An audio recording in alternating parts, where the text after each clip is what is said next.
आज हम उस पीड़ा की बात करने बैठे हैं जो बाहर दिखाई नहीं देती, लेकिन भीतर आत्मा को चुपचाप जला रही होती है। गुरु प्यारी सत्कार योग साथ संगत जी, आज का रूहानियत भरा सत्संग गुरु घर की बानी में से होने जा रहा है। अपने अपने गुरु महाराज को याद करके आज के इस रूहानियत भरे सत्संग को ध्यान पूर्वक श्रवण करें। संगत जी, बहुत से सत्संगी हैं जो रोज सिमरन करते हैं, नियम निभाते हैं, समय देते हैं, फिर भी उनके मन में एक खालीपन रहता है। वे किसी से कहते भी नहीं, लेकिन भीतर ही भीतर एक सवाल बार बार उठता है कि मैं नाम ले रहा था, फिर भी रस नहीं आया। आखिर क्यों? सिमरन बोझ क्यों लगने लगा है? मन क्यों भागता है? ध्यान में बैठते ही बेचैनी क्यों होने लगती है?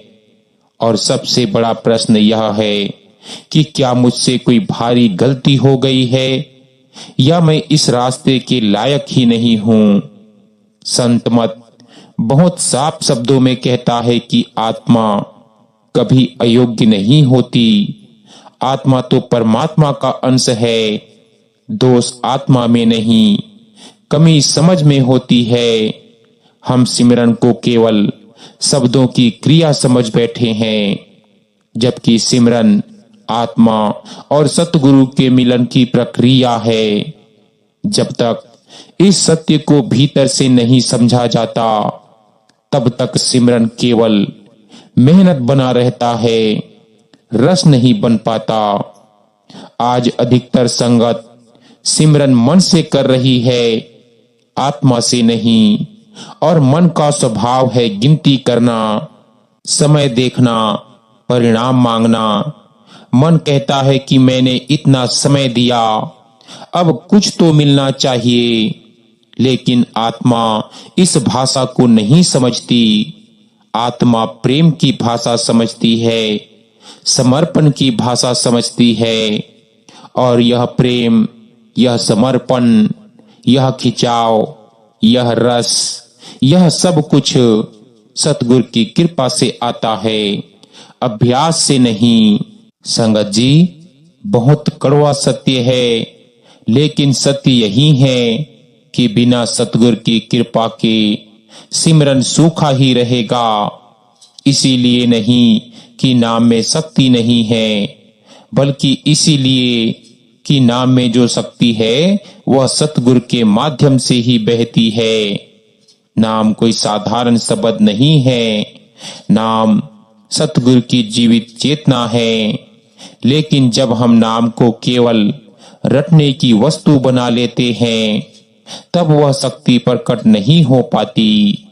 सतगुरु ने हमें नाम दिया है, लेकिन नाम के साथ साथ उन्होंने अपनी शक्ति भी उस नाम में जोड़ी है। अब प्रश्न यह है कि वह शक्ति कब काम करती है? वह शक्ति तब काम करती है जब भीतर से पुकार उठती है, जब अहंकार पिघलता है, जब यह भाव पैदा होता है कि हे सतगुरु, अब मुझसे कुछ नहीं होता, अब सब आप ही कराइए। जब तक यह भाव नहीं आता, तब तक मन ही नाम लेता है, आत्मा पीछे खड़ी देखती रहती है। हम में से अधिकतर लोग सिमरन को कर्तव्य की तरह करते हैं। सुबह बैठ गए, शाम बैठ गए, टिक मार्क लगा दिया, लेकिन आत्मा कर्तव्य से नहीं जागती, आत्मा पुकार से जागती है। आत्मा तब जागती है जब भीतर दर्द होता है, जब संसार फीका लगने लगता है, जब मन हार मान लेता है, और यह हार ही दरअसल जीत की शुरुआत होती है। इसी हार के बाद सतगुरु की कृपा उतरनी शुरू होती है। बहुत से लोग कहते हैं कि नामदान के बाद भी मन वैसा ही है, क्रोध वैसा ही है, इच्छाएं वैसी ही है, तो फिर नाम का क्या लाभ। देखो, नामदान कोई जादू की छड़ी नहीं है जो एक दिन में सब बदल दे। नामदान तो बीज है, और उस बीज को अंकुर बनने के लिए गुरु की कृपा का पानी चाहिए। अगर कृपा नहीं उतरेगी तो बीज जमीन में पड़ा रहेगा, सूखा रहेगा। कृपा कोई बाहर से मिलने वाली चीज नहीं है। कृपा कोई पुरस्कार नहीं है। कृपा सतगुरु का वह अंदरूनी कार्य है जिसे हम देख नहीं सकते, लेकिन जिसके बिना एक कदम भी ऊपर नहीं उठ सकते। जब हम सिमरन में बैठते हैं और मन भटकता है और हम फिर भी बैठ जाते हैं, फिर भी नाम लेते हैं, फिर भी उम्मीद नहीं छोड़ते, तब धीरे धीरे सतगुरु भीतर काम करना शुरू करते हैं। पहले मन को थामते हैं, फिर आत्मा को जगाते हैं, फिर ध्यान को ऊपर की ओर मोड़ते हैं। रस अचानक नहीं आता, रस पहले शांति बनकर आता है। एक दिन आप महसूस करेंगे कि मन पहले जितना उग्र नहीं रहा। एक दिन लगेगा कि संसार की बातें पहले जितनी खींचती नहीं है। एक दिन सिमरन खुद बुलाने लगेगा। यही कृपा के पहले संकेत हैं। लेकिन हम गलती यह करते हैं कि हम इन संकेतों को पहचानते नहीं और कहते रहते हैं कि कुछ नहीं हो रहा। सबसे बड़ी बाधा अहंकार है। हम भीतर से यह मानकर बैठे हैं कि मैं सिमरन कर रहा हूं, जबकि सत्य यह है कि अगर सतगुरु एक क्षण के लिए भी हाथ खींच ले तो हम नाम का एक शब्द भी नहीं ले सकते। जिस दिन यह समझ भीतर उतर जाती है कि सिमरन मैं नहीं कर रहा, सिमरन मुझसे कराया जा रहा है, उसी दिन से रस का द्वार खुलना शुरू हो जाता है। सतगुरु की कृपा का एक बड़ा चिन्ह यह भी है कि शिकायतें कम होने लगती है। पहले हम कहते थे कि मन नहीं लगता, अब हम कहने लगते हैं कि चाहे मन लगे या ना लगे, मुझे बैठना है। यह भाव आते ही कृपा तेज हो जाती है, क्योंकि सतगुरु को परिणाम नहीं चाहिए, सतगुरु को निष्ठा चाहिए। सतगुरु को यह देखना होता है कि आत्मा थकी तो है लेकिन भागी नहीं है। बहुत से सत्संगी यह गलती करते हैं कि वे कृपा को अनुभवों से जोड़ देते हैं। रोशनी दिखे तो कृपा, आवाज आए तो कृपा। लेकिन संत मत कहता है कि सबसे बड़ी कृपा यह है कि आपको रोज सिमरन में बैठने की तड़प हो रही है। यह तड़प बिना कृपा के नहीं आती। यह बेचैनी की कुछ कमी है। यह बेचैनी ही इस बात का प्रमाण है कि सतगुरु ने आत्मा को छू लिया है। गुरु साहिब कहते हैं कि सिमरन में रस तब नहीं आता जब तक हम देने वाले बने रहते हैं। रस तब आता है जब हम खाली हो जाते हैं, जब भीतर से यह भाव निकल जाता है कि मैंने इतना किया, अब मुझे मिलना चाहिए। जिस दिन यह भाव टूट जाता है, उसी दिन कृपा बिना आवाज किए उतरती है। जरा अपने भीतर झांक कर देखिए, जब हम सिमरन में बैठते हैं तब असल में क्या होता है। शरीर तो बैठ जाता है, आंखें बंद हो जाती है, होंठ नाम दोहराते हैं, लेकिन भीतर मन अपनी ही दुनिया में भटक रहा होता है। कभी बीता हुआ दृश्य, कभी आने वाली चिंता, कभी किसी से हुई बात, कभी कोई इच्छा, और हम इसे अपनी असफलता मान लेते हैं। लेकिन यह असफलता नहीं है, यह आत्मा की सच्ची स्थिति है। आत्मा अभी तक मन के साथ बंधी हुई है और मन उसे छोड़ने को तैयार नहीं। सतगुरु जानते हैं कि आत्मा अकेले इस बंधन को नहीं तोड़ सकती, इसीलिए उन्होंने कृपा का मार्ग रखा है। कृपा का अर्थ यह नहीं है कि गुरु कहीं बैठकर हमें देख रहे हैं। कृपा का अर्थ है कि गुरु भीतर से धीरे धीरे मन की पकड़ को ढीली कर रहे हैं। यह काम बहुत सूक्ष्म है, इसीलिए हमें दिखाई नहीं देता, और जो दिखाई नहीं देता हम उसे मानने को तैयार नहीं होते। जब तक मन प्रधान रहता है तब तक भीतर रस नहीं आता, क्योंकि रस आत्मा का गुण है, मन का नहीं। मन को तो रस में कोई रुचि ही नहीं है। मन को चाहिए भोग, नाम, पहचान, अनुभव, लेकिन आत्मा को चाहिए शांति, खिंचाव और अपनापन, और यह अपनापन केवल सतगुरु दे सकते हैं। इसीलिए संत मत कहता है कि सिमरन जितना आत्मा से होगा उतना ही रस आएगा, और आत्मा तभी सक्रिय होती है जब कृपा उतरती है। बहुत से सत्संगी पूछते हैं कि कृपा उतरती कैसी है। इसका उत्तर बहुत सरल है, लेकिन मन को पसंद नहीं आता। कृपा उतरती है समर्पण से, और समर्पण का अर्थ यह नहीं कि सब कुछ छोड़ दो।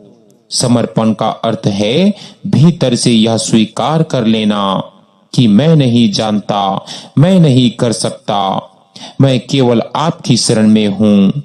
यह भाव जब दिखावे के लिए नहीं बल्कि थकान से पैदा होता है, तब कृपा तेजी से काम करती है। सतगुरु की कृपा उस आत्मा पर जल्दी उतरती है जो अपने को योग्य नहीं मानती, जो बार बार यह नहीं कहती कि मैंने इतना किया, मैंने इतने साल दिए, बल्कि जो चुपचाप बैठ जाती है बिना शिकायत के, बिना अपेक्षा के। ऐसी आत्मा गुरु को बहुत प्रिय होती है, क्योंकि गुरु अहंकार नहीं खालीपन ढूंढते हैं। जहां खालीपन है वहीं कृपा टिकती है। बहुत बार ऐसा होता है कि सिमरन करते करते अचानक आंखें भारी हो जाती है, नींद आने लगती है, शरीर झुकने लगता है।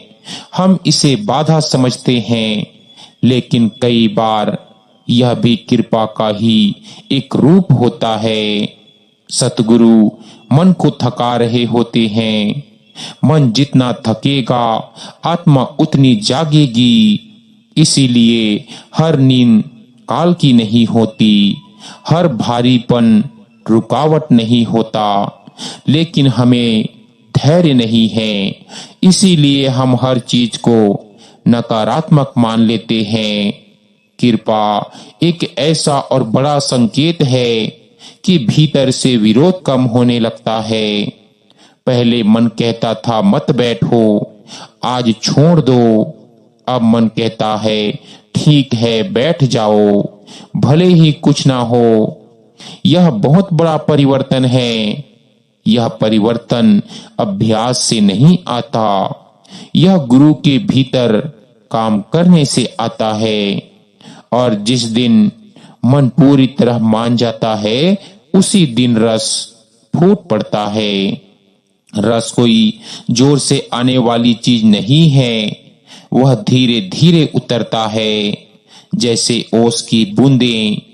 पहले मन शांत होता है, फिर विचारों के बीच खाली जगह बनने लगती है, फिर नाम अपने आप चलने लगता है। और एक दिन ऐसा आता है जब नाम लेना नहीं पड़ता, नाम बहने लगता है आप ही आप भीतर की ओर। उस समय आत्मा और नाम के बीच कोई दूरी नहीं रहती, लेकिन उस दिन तक पहुंचाने का काम केवल सतगुरु करते हैं। हम अक्सर सोचते हैं कि गुरु की कृपा एक दिन अचानक बरस जाएगी, लेकिन कृपा तो रोज बरस रही है।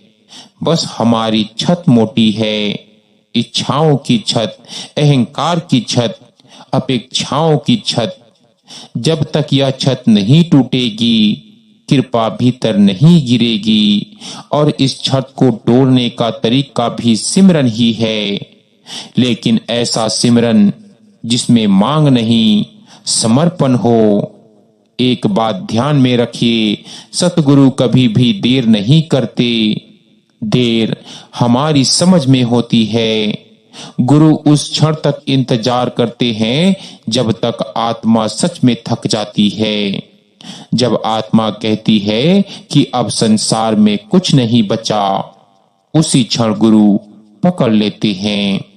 और तब जो रस आता है वह शब्दों में बयान ही नहीं किया जा सकता। वह अनुभव नहीं होता, वह अवस्था होती है। कई बार संगत दूसरों को देखकर निराश हो जाती है। कोई कहता है मुझे प्रकाश दिखा, कोई कहता है मुझे धुन सुनाई दी, और हम सोचते हैं कि मेरे साथ कुछ क्यों नहीं हो रहा। लेकिन हर आत्मा का रास्ता अलग है। गुरु सबको वही देते हैं जो उनके लिए ठीक होता है। किसी को पहले शांति देते हैं, किसी को पहले वैराग्य, किसी को पहले टूटन, और यही टूटन आगे चलकर रस में बदल जाती है। सतगुरु की कृपा का सबसे बड़ा प्रमाण यह नहीं कि ध्यान अच्छा चल रहा है। सबसे बड़ा प्रमाण यह है कि आप अभी भी इस रास्ते पर टिके हुए हैं। संसार ने आपको पूरी तरह निगल नहीं लिया। आपके भीतर अभी भी गुरु के लिए आदर है, नाम के लिए सम्मान है। यह सब बिना कृपा के संभव नहीं है। आज का यह सत्संग आत्मा को यह समझाने के लिए है कि जल्दी मत करो। गुरु का काम गहरा है, धीमा है, लेकिन अचूक है। जब समय आएगा तो एक क्षण में वह रस देगा जिसके लिए हम बरसों तरसते रहे। और तब समझ आएगा कि जो सूखापन था वही तैयारी थी। संगत जी, अब हम यह समझेंगे कि रस आने से पहले कौन कौन से धोखे आते हैं, किन अवस्थाओं में आत्मा भ्रमित होती है, और कैसे पहचाने कि यह काल की चाल है या गुरु की कृपा का काम। क्योंकि सही पहचान ना हो तो साधक रास्ते में ही अटक जाता है। अब हम उस अवस्था की बात करेंगे जहां साधक सबसे अधिक भ्रमित होता है। यह वह समय होता है जब सिमरन में थोड़ा थोड़ा बदलाव दिखने लगता है, लेकिन रस अभी पूरी तरह नहीं आता। मन पहले जितना उग्र नहीं रहता, संसार पहले जितना आकर्षण नहीं लगता, पर भीतर एक अजीब सी बेचैनी बनी रहती है। साधक सोचता है कि मैं आगे बढ़ रहा हूं या पीछे जा रहा हूं। यही वह मोड़ है जहां सबसे अधिक धोखे होते हैं। काल कभी सीधे रास्ता नहीं रोकता। काल हमेशा अनुभवों के रास्ते आता है। कभी वह हल्की शांति देकर कहता है कि यही मंजिल है, यहीं रुक जाओ। कभी वह थोड़ी सी सुखद अवस्था देकर अहंकार जगा देता है कि देखो तुम दूसरों से आगे हो। और कभी वह सूखापन बढ़ाकर निराशा पैदा करता है कि इस रास्ते में कुछ नहीं रखा। यह तीनों ही काल की चालें हैं और इनसे बचने का एक ही उपाय है, और वो है सतगुरु पर पूरा भरोसा। जब थोड़ी शांति आने लगती है तब सबसे बड़ा खतरा यह होता है कि हम उसे अपना समझने लगते हैं। हम सोचते हैं कि मेरी साधना अब ठीक चल रही है। यही सोच रस के द्वार पर ताला लगा देती है, क्योंकि जहां मैं आया वहां गुरु पीछे हट जाते हैं। गुरु वहां काम करते हैं जहां साधक अपने को कुछ नहीं मानता। इसीलिए संत मत में बार बार कहा गया है कि अनुभवों से नहीं, भरोसे से आगे बढ़ो। कई बार ऐसा होता है कि सिमरन में प्रकाश सा महसूस होता है या भीतर कोई आवाज सी प्रतीत होती है और मन तुरंत उस पर झपटता है। मन कहता है कि यही तो चाहिए था। लेकिन यदि उस समय गुरु की याद नहीं रही, यदि उस समय नम्रता नहीं रही, तो वही अनुभव साधक को बांध लेता है। क्योंकि रस अनुभव नहीं है, रस संबंध है और संबंध केवल सतगुरु से होता है, दृश्य से नहीं, ध्वनि से नहीं। एक और धोखा बहुत सूक्ष्म होता है, वह है सूखेपन से डर जाना। जब सिमरन में कुछ समय तक बिल्कुल सूखा लगता है, मन कहता है कि सब बेकार है। लेकिन वास्तव में यही वह समय होता है जब गुरु सबसे गहरा काम कर रहे होते हैं। जैसे खेत में बीज डालने के बाद ऊपर कुछ दिखाई नहीं देता, लेकिन नीचे अंकुर फूट रहा होता है। जो किसान रोज मिट्टी खोद खोद कर देखेगा, उसे कभी फसल नहीं मिलेगी। गुरु की कृपा का काम शोर नहीं करता, वह चुपचाप भीतर की जड़ों को काटता है। वह इच्छाओं को ढीला करता है, वह अहंकार को थकाता है, वह संसार के रस को फीका करता है। और जब यह सब हो जाता है, तब जो रस आता है वह किसी एक क्षण का नहीं होता, वह स्थायी होने लगता है। लेकिन उस अवस्था से पहले आत्मा को कई बार खालीपन से गुजरना पड़ता है। इस रास्ते पर एक और बड़ा भ्रम यह है कि हम दूसरों से अपनी तुलना कर ले लगते हैं। कोई जल्दी आगे बढ़ गया, कोई ध्यान में स्थिर हो गया, कोई भावुक हो गया और हम अपने आप को पीछे मान लेते हैं। लेकिन गुरु कभी तुलना नहीं करते। गुरु हर आत्मा को उसकी जरूरत के अनुसार ढालते हैं। किसी आत्मा को पहले तोड़ते हैं, किसी को पहले संभालते हैं। इसीलिए दूसरों की अवस्था देखकर अपने रास्ते पर शक मत कीजिए। कई बार साधक के भीतर यह भाव भी आता है कि अब मुझे सत्संग की जरूरत नहीं, अब मुझे किसी की बात सुनने की जरूरत नहीं। यह भी काल का बहुत मीठा जाल है, क्योंकि जहां अकेलेपन का अहंकार आया, वहां गिरावट तय है। सच्चा साधक कभी यह नहीं मानता कि वह जान गया। वह हमेशा सीखने की अवस्था में रहता है और यही विनम्रता कृपा को टिकाए रखती है। संगत जी, अब हम उस समय की बात करेंगे जब गुरु की कृपा भीतर गहराई से उतरना शुरू हो जाती है और साधक के जीवन में परिवर्तन दिखाई देने लगता है। लेकिन साधक स्वयं उसे पहचान नहीं पाता। यह अवस्था बहुत शांत होती है, इसमें कोई शोर नहीं होता, कोई घोषणा नहीं होती।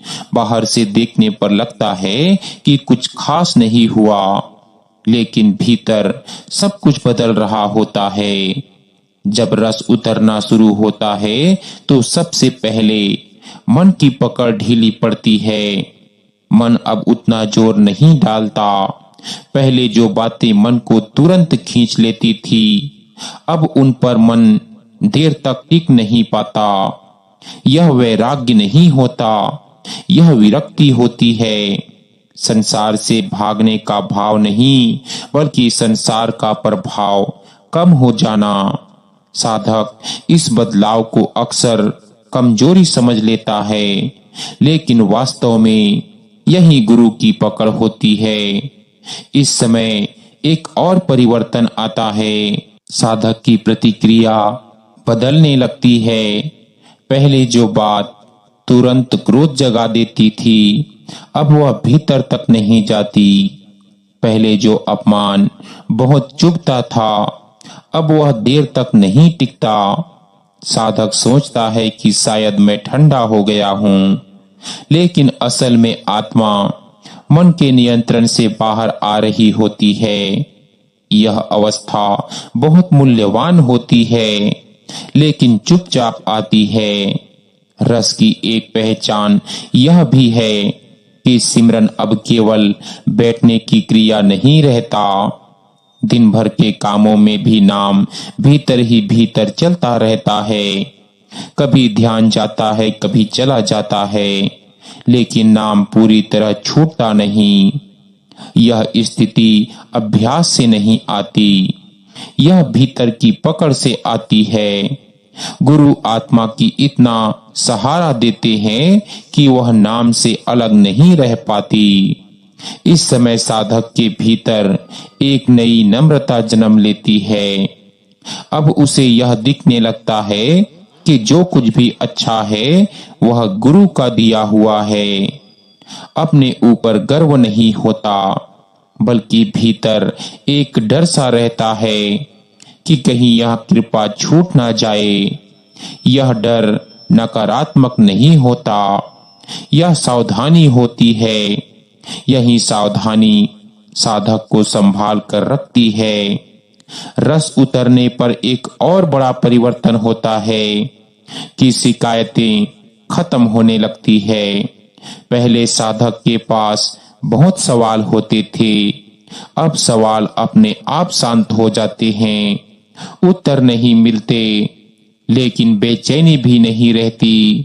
साधक समझने लगता है कि सब कुछ समझना जरूरी नहीं है। गुरु जानते हैं यही काफी है। यह भरोसा बहुत गहरा होता है। कई बार इस अवस्था में साधक को लगता है कि मेरा सिमरन पहले से कमजोर हो गया है। पहले ज्यादा जोर लगाता था, अब जैसे सब अपने आप चल रहा है।